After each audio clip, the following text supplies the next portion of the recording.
I guess there was a lot of diversity in the music scene, really, around, you know, but this was in the mid '60s. Yeah. Only thing I wanted to ask: where did you each go to high school? And did you, you're both from here? BCC, didn't you? Or WJ? Yeah, I went to. First 2 years of high school was at a boarding school in Italy, and then I was in a military school in Germany, and then I went to Gonzaga for the last year and a half. And I went to Einstein right here in Kensington, all 4 years.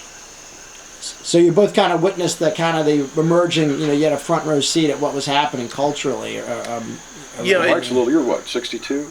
Almost. I'll be 61 next week, so we're close to the same age, but he started Empire long before I did. I was in the Army in '67.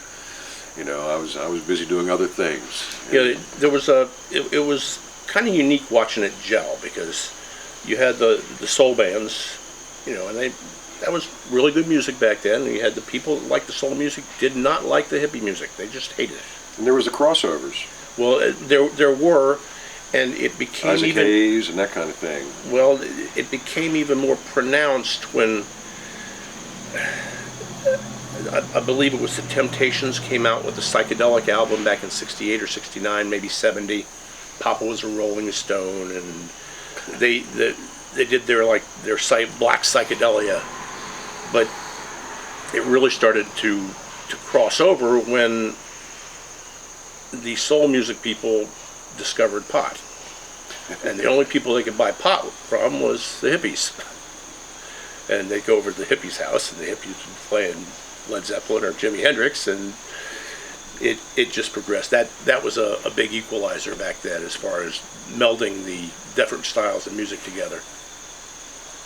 It makes sense, I guess. And that was, but now at this point you were working at the record store, or how did you get hooked up with Empire again?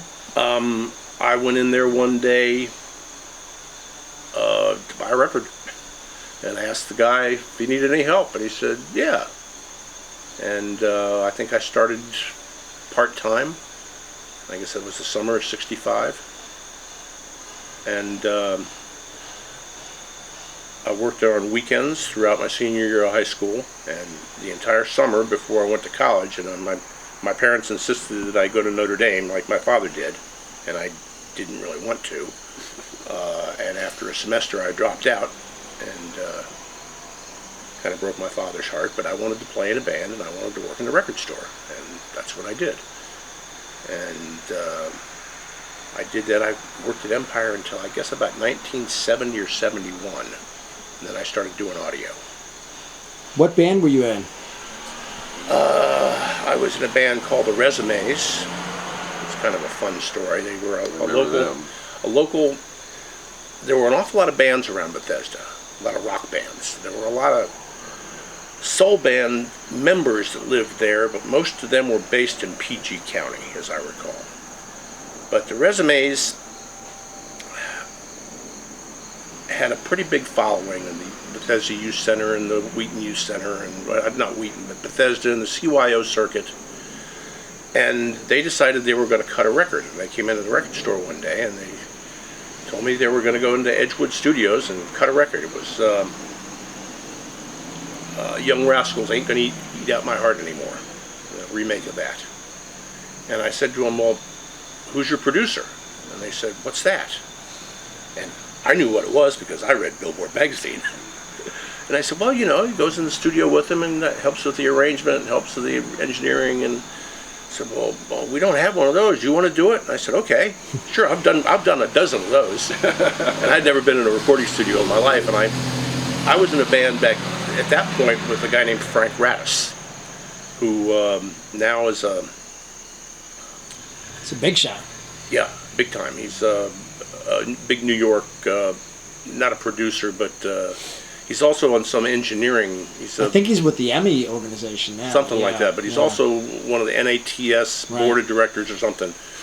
But Frank was in the guitar player, and I played keyboards, and Van Holmead, who now drives a cab for Barwood, was the drummer. And Frank had been in the studio several times at Edgewood, which was down at 15th and K or thereabouts. And the engineer there was a guy named Ed Green. who was a real genius. Later became the chief engineer for MGM. He was the MGM's chief engineer for movies and everything for a couple of decades, as I recall. But I had Frank draw me on a piece of paper like the floor plan of the studio. So we walked in, and I knew where everything was. And it was kind of fun. It was you know, the board, the console was like this big. It had great big round knobs on it. Ed was so unique. It was one of these buildings. It was like a 4-story building, and he was like on the second or third floor. But it had an elevator, and it was one of these elevators where they'd have an old lady with the lever, you know, and she'd be sitting there on her stool. He had a live echo chamber where he had a speaker on the top of the elevator car and a microphone up at the top of the elevator shaft. And all the nighttime sessions where he'd need live echo, he'd tell the old black woman, "Okay, Mabel, I want you to go halfway between the second and the third floor and just stay right there for about 20 minutes. And then he'd get on the phone and go, "Mabel, I need you to go down about 6 or 8 inches farther down because the echo needs to be a little bit longer." And it was kind of cool. I learned an awful lot from him. But that was the resumes back then. And then I